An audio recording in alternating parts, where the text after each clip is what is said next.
एक समय की बात है, भगवान गौतम बुद्ध अपने शिष्यों के साथ बैठे हुए थे और उन्हें उपदेश दे रहे थे। तब उन्होंने अपने शिष्यों से कहा, क्रोध इंसान का सबसे बड़ा दुश्मन है। क्रोध करने वाला व्यक्ति खुद को तो हानि पहुंचाता ही है, साथ ही दूसरों को भी हानि पहुंचाता है। वो प्रतिशोध की आग में जलता है और अपने जीवन को बर्बाद करता है। उनके उपदेश खत्म हो जाने के बाद उनके शिष्यों में से एक शिष्य खड़ा होता है और उनसे बोलता है, तू एक ढोंगी है, तेरी बातें मनुष्य के रहन सहन से विपरीत हैं। तू जो भी कहता है उसे अपने जीवन में अनुसरण नहीं करता और दूसरों को ये सब करने को कहता है।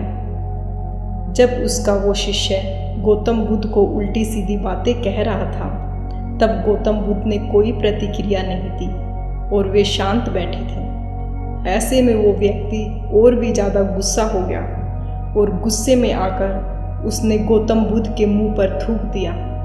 इसके बाद भी महात्मा बुद्ध को गुस्सा नहीं आया और वे शांत थे। उन्होंने अपने चेहरे से थूक को पोंछा और वो चुपचाप बैठ गए।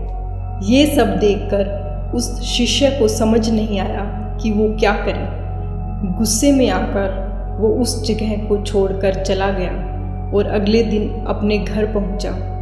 जैसे ही वो अपने घर पहुंचा, तब तक उसका दिमाग शांत हो चुका था। दिमाग के शांत होते ही उसे इस बात का एहसास हुआ कि उसने कितनी बड़ी गलती की है, उससे पाप हुआ है। वो खुद को मन ही मन कहने लगा, ये मैंने क्या कर दिया? मैंने महात्मा बुद्ध का अपमान किया है। ऐसा पाप मैं कैसे कर सकता हूँ? मैंने बहुत बड़ी गलती कर दी है, मुझे जाकर उनसे माफ़ी मांगनी होगी।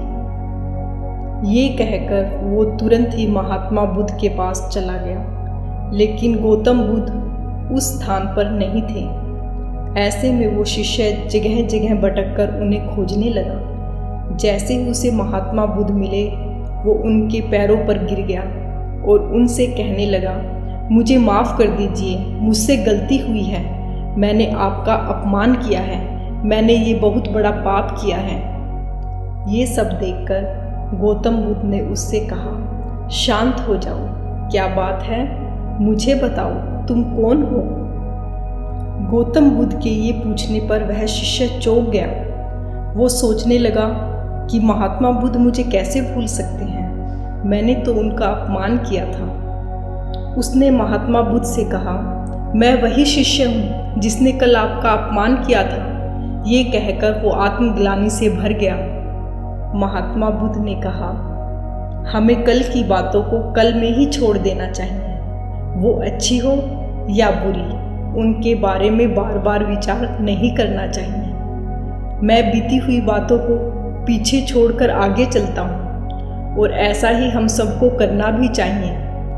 महात्मा बुद्ध की ये बातें सुनकर वो शिष्य और भी ज़्यादा प्रभावित हुआ और उनसे बोला, मैं आज से आपकी सभी बातें माना करूँगा। इस कहानी से हमें पता चलता है कि क्रोध मनुष्य को भ्रष्ट कर देता है, जिससे वो अच्छे और बुरे की पहचान खो देता है।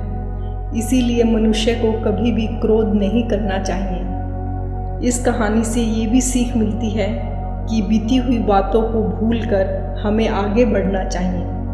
अगर कोई मनुष्य अपनी बीती हुई बातों पर ज़्यादा ध्यान देता है, तो उसका ध्यान पूरी तरह से भूतकाल में लगा रहता है और वो इंसान कभी भी आगे बढ़ने की ओर विचार नहीं कर पाता।